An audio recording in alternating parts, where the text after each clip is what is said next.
I was watching a video on Evan Carmichael's channel the other day, and he featured a fella called Malcolm Gladwell. And there was one particular thing that Malcolm Gladwell said that I found really, really cool and really interesting. And what he said was, expose yourself to situations that could potentially prove your preconceptions wrong.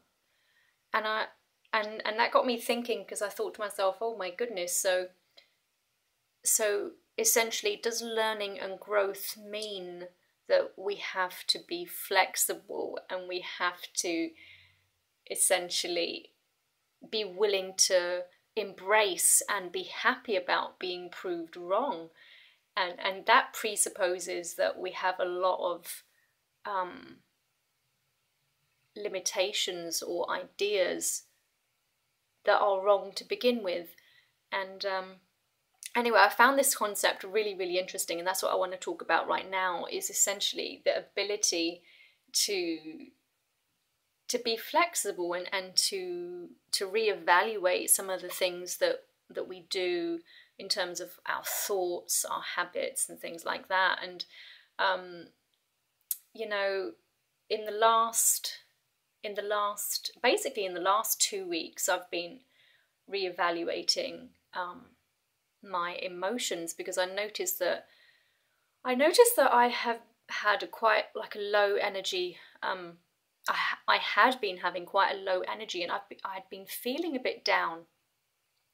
And I thought to myself, how can I reevaluate, my emotions? And what I began doing is I began writing down on a slip of paper every day on a post-it note, at different increments during the day, like for example 3 p.m, 5 p.m, 4:30 or whatever, a star rating out of 5. Like, how do I feel? Do I feel like a 3 out of 5? Do I feel like a 4 out of 5?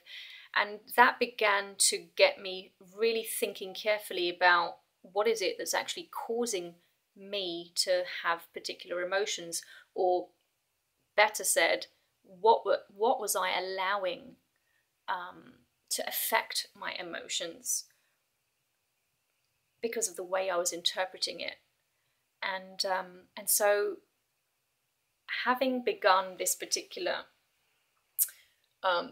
routine that I've been doing for about 2 weeks now, which is absolutely fantastic, because I've now begun to recognize what gives me energy, what makes me feel down, and I'm also starting to think more carefully about who I spend time with and what I spend my time doing.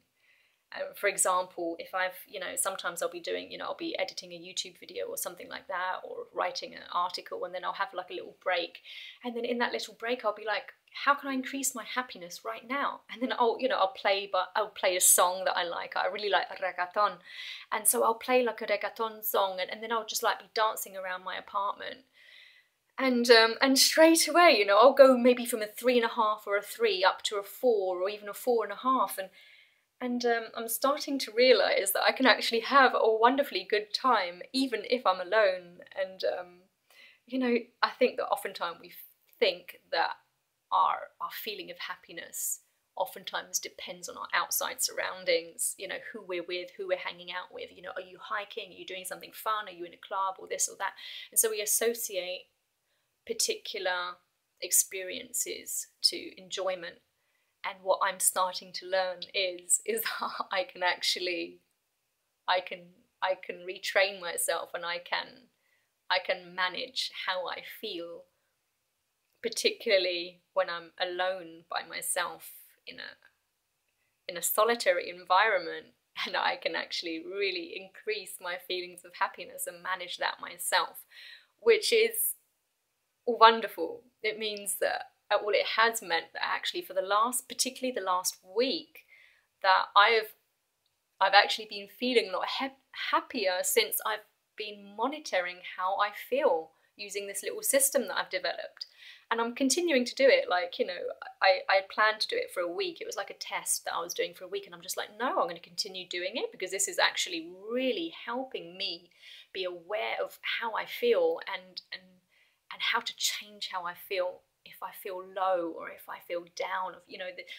energy or the breath inside my body is feeling stagnant or whatever, and just need to like start doing some deep breathing, or there's different techniques that I talk about in previous videos that helps improve my feelings of happiness. But anyway, so I'm really, really, really happy that I've been flexible enough to start reevaluating my routines and reevaluating my mental patterns and reevaluating how I'm monitoring myself, how I'm monitoring my own emotions, so that I'm open to having a happier life and to feel more in control of how I spend my time and what I'm doing with my spare time. Am I wallowing around doing absolutely nothing that's remotely worthwhile, or am I increasing, I'm becoming self-aware and I'm increasing these feelings of happiness, and I'm feeling more empowered to help and share what I'm learning with other people. Anyway, so on a somewhat related theme, this week I was actually getting my Canadian passport renewed. So I was at a location in Seoul.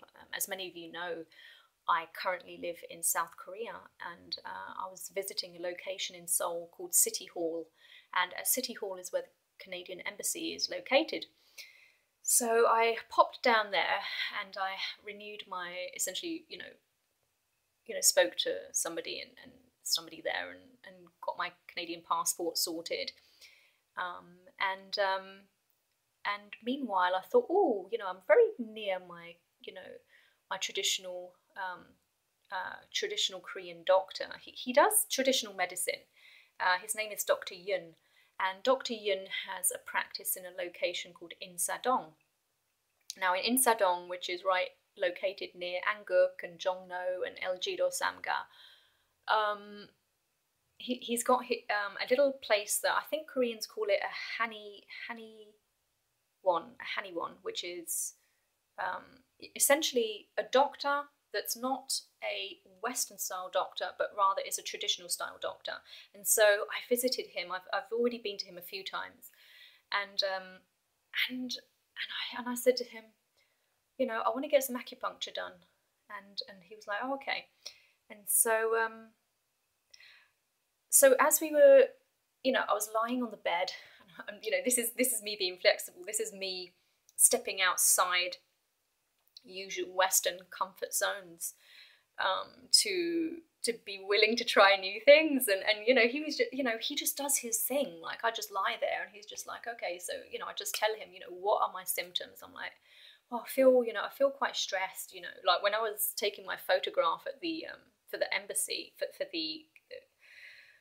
my Canadian passport renewal. The photographer was like, you have to lower your shoulder, in his, broken English, and me in my very limited Korean. And I was just like, oh my goodness, is one of my shoulder up here and the other whole shoulder down here? I'm just like, oh my goodness, I knew that I felt that I was gathering stress in my shoulders lately.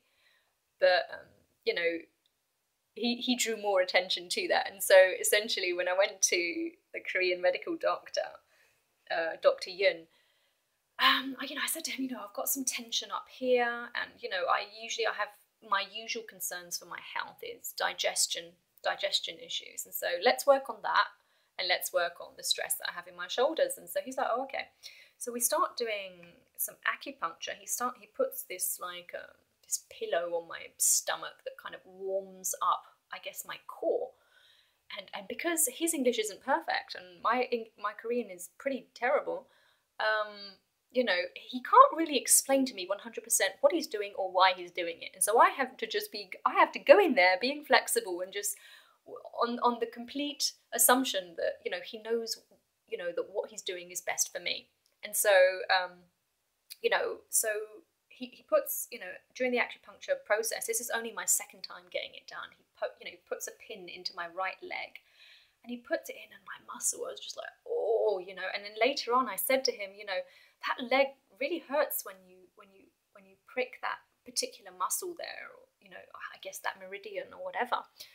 And anyway, so he, at this point, he's also decided to put some suction cups on my, you know, these muscles right here where you tend to develop stress, where you tend to store stress. He put suction cups on there that kind of twist around. They go like, okay, and so they've essentially grabbed my tendon right here, and they've started to twist it. Okay, and so these suction cups are like, and anyway, and so actually at the moment I've got 2 little bruises there. Well, not little, they're quite big bruises from where that happened. And so I'm thinking to myself, but wow, you know, this is a very interesting feeling. It's like receiving a massage or a treatment for stress here without somebody really touching you, without receiving a massage, which is what Westerners typically usually do to relieve those symptoms. Okay. Anyway, so we're getting, you know, those suction cups come off of me. I'm now only having acupuncture, and he's like adjusting where the needles are going. And then he decides that he's going to work a little bit more my right hand leg, and he's just like, okay, so he slides a foil pallet underneath my right leg. And then, you know, he then applies a red lamp with some kind of heat that's kind of projecting onto my leg as though my leg is being cooked. And I don't really understand what he was doing. I don't know if he was, you know, I can't even remember if I had an acupuncture pin in my leg at that point.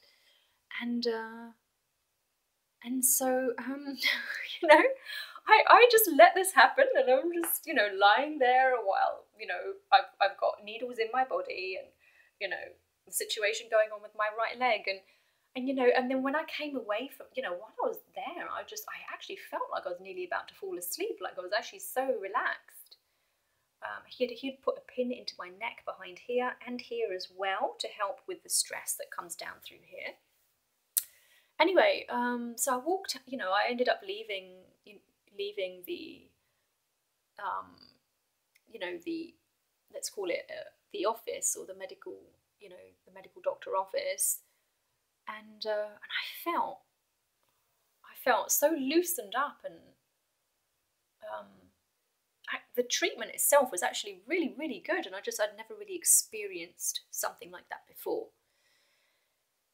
And anyway, so back to the theme of what I'm trying to talk about is, you know, the necessity of being flexible. You know, so in addition to, you know, trying this new technique to relieve stress and to look at things that might potentially be a problem in my body, like situations that are happening with my legs, so I'm not really sure what they mean in terms of my overall health, whether this is manifestation of something greater. Anyway, on a slightly different topic, I went to Toastmasters for the first time last Sunday. Now, one of the things I'm absolutely terrified of is public speaking. And actually, I've noticed that I'm a bit more confident since I've been doing this YouTube channel. And so I went to a Toastmasters at the Sinchon location in, it's near Hongik, which is essentially Western Seoul. And anyway, it was a wonderful experience. I had to get up there and talk on a couple of occasions, actually, about topics that, you know, were thrown out there by one of the Toastmasters. And I had to reply on the spot. It was challenging, and it was wonderful, and I'm definitely going back. And it's essentially me pushing myself to get better at speaking, because I want to get better at my YouTube channel. I want to be better at engaging with my viewers, and I want to be able to convey things that are important in a way that's going to be clear and engaging. Anyway, so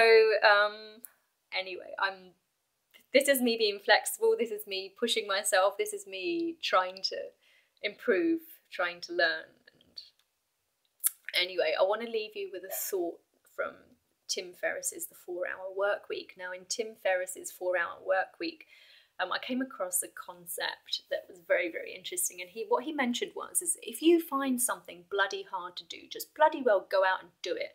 Like, if you find it hard to say no to things, if you're always a yes person, yes, I'll do this, yes, I'll do that, yes, I'll do, don't say no. You don't have to be horrible about it. You can say it in a polite way, but do things that are outside your comfort zone to build strength. And I think that the ability to be flexible, the ability to try things, to push yourself out of your comfort zone, to do things that you wouldn't necessarily usually do, is essentially where our growth happens. If you're not at that edge, if you're not pushing yourself, it's hard to grow. It's hard to get better. It's hard to like Malcolm Gladwell says, to experiment or to prove yourself wrong. You can't prove yourself wrong if you don't try anything. And anyway, what I recommend to you to do is to go out there and do something that you've wanted to do for a long time, and you've procrastinated doing it because you're scared of it. There's some kind of fear attached to it. Whether it be public speaking, whether it be starting a YouTube channel, whether it be trying an unconventional type of medicine that you usually wouldn't allow yourself to do, or